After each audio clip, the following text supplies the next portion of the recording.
Assalamu alaikum wa rahmatullahi wa barakatuh. There's a video that's been going around that's been shared by a lot of Muslims of a child in Germany, a Muslim child being taken from their family and taken into child protective services.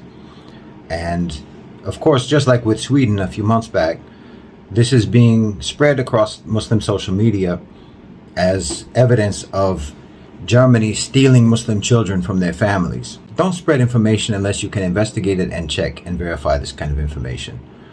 Because there's millions of Muslim families in Germany, millions of Muslim children in Germany who are not being abducted by the state.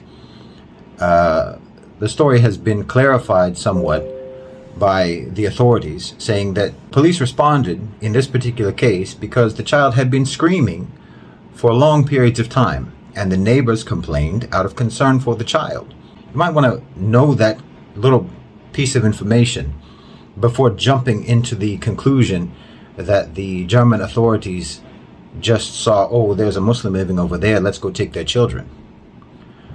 See, this is a problem when you have what you can call emotionally Muslim people, as opposed to intellectually Muslim people or Muslims who are Muslim because of knowledge. Emotionally Muslim people are too easily manipulated because they have an emotional connection to the religion, but not an intellectual or a knowledge-based connection to the religion, whereby they will feel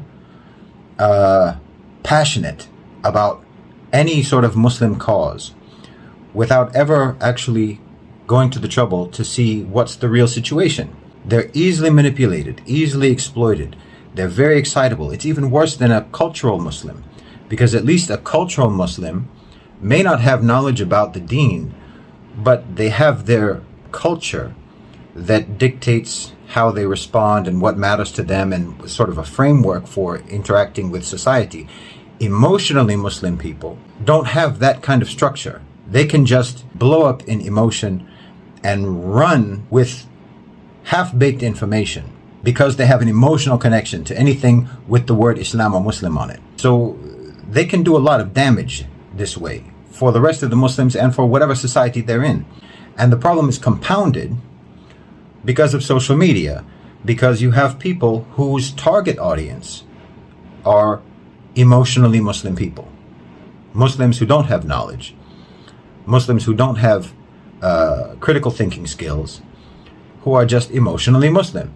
And they know that those Muslims, that particular target audience of emotionally Muslim people, will interact with any post about an incendiary sort of inflammatory issue. They will immediately react, and they will share it across the internet, and they will like and share and promote any page, any video, any post, any tweet that excites them, that excites their emotions, that particularly anything that that validates for them the idea that Muslims are endlessly victimized, the idea that Muslims are endlessly oppressed, the idea that Muslims are endlessly persecuted in the West.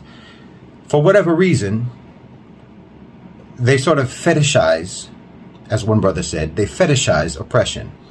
And so anything that confirms to them that, yes, Muslims are oppressed, they react and they spread it because it validates their worldview. It validates their sense of their own helplessness and oppression. So this motivates, in my opinion, unscrupulous content creators, Muslim content creators online, to spread either false or exaggerated or half-true information without giving a full context, without giving a full explanation, and without themselves verifying the information that they're spreading. And Rasulullah ﷺ said that it's enough to make a person a liar that they just repeat everything that they hear. But we do it anyway. Because why? You get clicks, you get likes, you get shares, you get subscribers, your posts get promoted. So there's a lack of integrity on the part, and a lack of honesty on the part of people who share this information without even bothering to check if it's true. And you might end up being someone who is actually defending people who were abusing a Muslim child, but you don't care.